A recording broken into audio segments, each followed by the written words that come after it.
I mean, lots of people who worked for Trump in high-level national security positions have been sounding the alarm for months. We've heard versions of the same warnings over and over and over again. But these latest comments from Kelly do seem to be breaking through in a way that the others have not.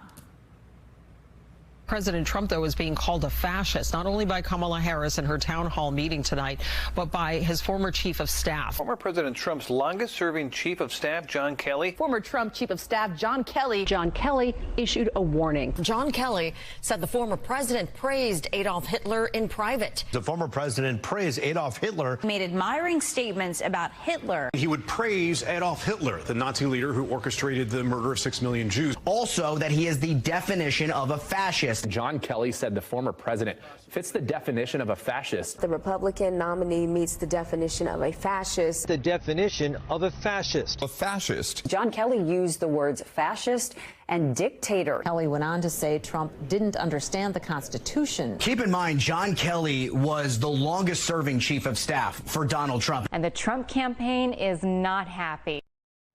So that is what millions of Americans heard on their local news stations this week. Still one of the most trusted sources of news out there in the country. So if you think this is all just some sort of cable chattering class Democratic fixation, it isn't. I mean, according to a new poll from ABC News, half of the country sees Trump as a fascist. According to a new New York Times Siena poll, 76% of the country believes American democracy is under threat. And yet, there's no denying that the race is still tied. So, of course you're anxious. I am anxious too. I mean, the stakes are incredibly high. We've been through a lot as a country. We're just 8 years removed from a misogynistic racist defeating the first female nominee, thanks in part to a boost from Vladimir Putin. And we're just 4 years removed from the violent insurrection Trump himself incited. But in 9 days, and in the days leading up to that, to be honest, the American people get to decide what happens next. And I just want to give you just a few quick reasons why you shouldn't be completely freaking out quite yet. I mean, first of all, the race might be tied, but late deciders are breaking for Harris. According to that poll from the New York Times, 15% of voters haven't decided yet, and Harris is leading with that group 42% to 32%. That wasn't the case just a month ago. Second, people are already voting, and in some key states, women are outvoting men. And Democrats are returning ballots in many of these states at a higher rate than Republicans. According to a report in Politico, early voting in Michigan, which just started, is so far exceeding expectations. I mean, across the state, according to this report, women and black voters have cast early ballots at a higher share than at this point in 2020. Even among young men, a group we've been hearing over and over again, Trump has spent a great deal of money and effort courting. Harris still has a huge lead among young men who say they will definitely vote. And last but certainly not least, Kamala Harris has a far better ground operation and turnout operation. She also has Jen O'Malley Dillon, her campaign chair, who was a part of the team that led Obama's re-election in 2012. She was like 8 months pregnant at the time, just so everybody knows. She managed Joe Biden's winning campaign in 2020, and she was selected by Vice President Harris, asked to stay on this summer because she knew there was no one better for the job. She knows more about campaigns than me for sure, and maybe almost anyone else out there right now. She's joining me now. She's the chair of the Harris for President campaign. Jen, it's great to see you. I know your life is insane right now, and I appreciate you taking the time.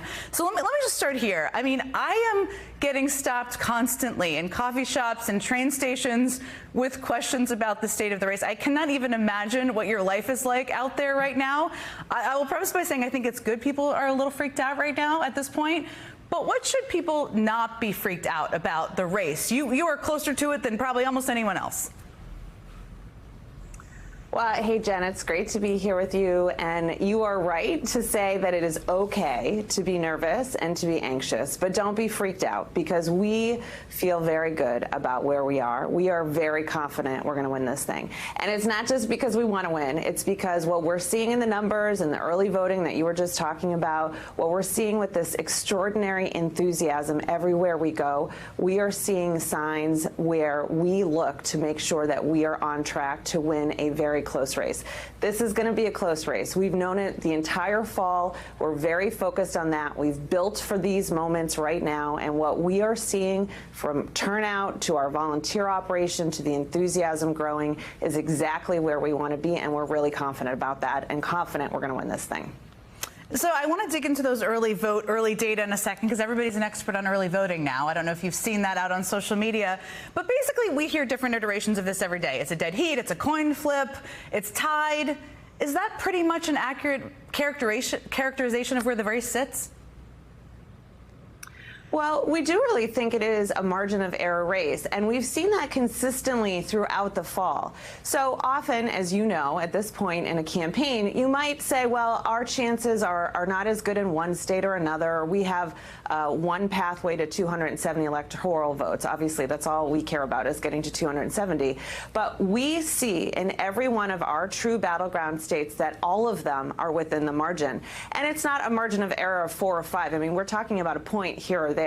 We see that this campaign and the vice president has multiple pathways to 270 electoral votes, and that's really great for us. It presents a lot of opportunity. It also makes it tough because we have a pretty wide map. We're out there traveling everywhere. We're building a massive organization that is really driving home in each of these states. But we do feel very good about this. We also know, though, it's extremely close. So, you know, I'm sure you'll ask me about polls. You know, my mom asked me about polls. I get it. But there's nothing that we are seeing that's surprising us right now.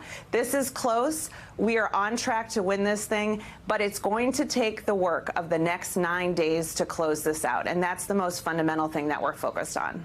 So let me ask you about the early voting, because as people know, most states across the country, especially the early states, or the key battleground states, voting is happening right now. Michigan early voting just started. I gave some of those numbers. As you're looking at that data, what are you seeing that is encouraging to you, that people out there who are trying to reassure their neighbor or their friend or their mom can tell them about the early vote numbers? Yeah, so we actually feel very, very good about what we're seeing for early vote. But first of all, there is no historical precedent for this race. I guess that's probably an obvious thing to say, but the reality is what we are seeing is pretty unique to 2024. We are seeing high turnout everywhere. We are definitely seeing that our voters are turning out, and we look at two things. We look at how to make sure just the sheer volume of our voters are on track for what we need to win this race in our states to get to 270 electoral votes. But we're also looking at the number of voters who are not traditional voters. They're lower propensity voters. And when we look head to head at our vote versus the Republicans, we're coming out ahead there. More of our people that don't traditionally vote are showing up. Just in the last 2 days in Clark County in Nevada, for instance, where Las Vegas is, we have seen higher youth turnout in the last 2 days than we've seen at any other point this cycle. You mentioned Michigan. We had 145,000 voters vote early just yesterday alone. So we really like what we're seeing. We're seeing strong turnout. Our margins are strong, and the folks that we're focused on, those lower propensity voters that don't always vote, they're tuning in and they're showing up at a higher level in support of the vice president. And that's just to echo, this is so interesting. It's significant because lower propensity voters means if they're voting now, you don't have to chase them on election day. And that's a very big deal if they're turning out in Nevada that way. Let me ask you about abortion. I mean, one of the things obviously that has changed, it's obviously a huge issue for Kamala Harris, huge issue in a contrast in this campaign. It is a big thing that happened since the last presidential election is, of course, the overturning of Roe v. Wade. Do you think women, I hear this sometimes, I mean, do you think women who are turning out, are there women who are turning out that are not being captured in polls? Is there a portion of people who, as pollsters are looking at the 2020 electorate, that they may not be capturing how angry and outraged women are in this moment? Well, look, I'm glad you brought this up, and hopefully your viewers saw the vice president in Houston. You mentioned that earlier, where, you know, it was an amazing event. And of course, amazing to have people like Beyonce and Willie Nelson there. But truly what was amazing was the real people, the real stories of people that have been harmed by Donald Trump. That, you know, so much of what we talk about and we're focused on is making this case that a second term of Donald Trump will be worse than the first. When you talk about reproductive freedom, you don't have to make that case in the future. It is happening right now. And the bravery and the courage of these women and men sharing their stories about what they have gone through so nobody has to go through that again is so powerful. And it's powerful to mobilize our voters for sure. I'm sure you feel this way too. This isn't just a women's issue. I I, like so many women in the world, have had my own fertility journey, and my husband's been along with me on that. It impacts all of us. But this is also an issue for those undecided voters that are still out there. And we think they're a small number, but 3 to 5% in these battleground states of people that haven't made up their mind yet. Maybe they're not that political. Maybe they don't tune in all the time. But we know that they are more open to hearing from the vice president than they are Donald Trump, and they want to be there with us. And an issue like reproductive freedom, to remember that that is an issue on the ballot and that we can all do something about it, is really powerful. And you're going to continue to see us drive this home in the final stretch. Let's make a deal. I ask this question, you answer it, you answer the actual question, and we'll move on to another issue. Let's try it this way. Are you personally okay if Donald Trump says that he wants his generals to be like Hitler's generals? Americans do not want to talk about that. We've heard a lot of extreme things about Donald Trump from Donald Trump. It's kind of par for the course. It's really, unfortunately, with a guy like that, it's kind of baked into the vote at this point. Republican Congressman Tom Emmer says people don't want to talk about it. New Hampshire Governor Chris Sununu says it's all baked in. They sure seem to think voters simply don't care. But the Harris campaign is betting they do. Jen O'Malley Dillon is back with me. She's the chair of the Harris for President campaign. I just showed, this is just a few of them, but you hear this from Republicans on TV, Trump supporters all the time, who seem to think fascism and kind words for Hitler is all baked in and that voters don't care. I know you don't agree with that, but what are you seeing? Because you look at this from the strategy of winning over voters. What are you seeing in terms of why reminding people of this is effective, and who is it effective with?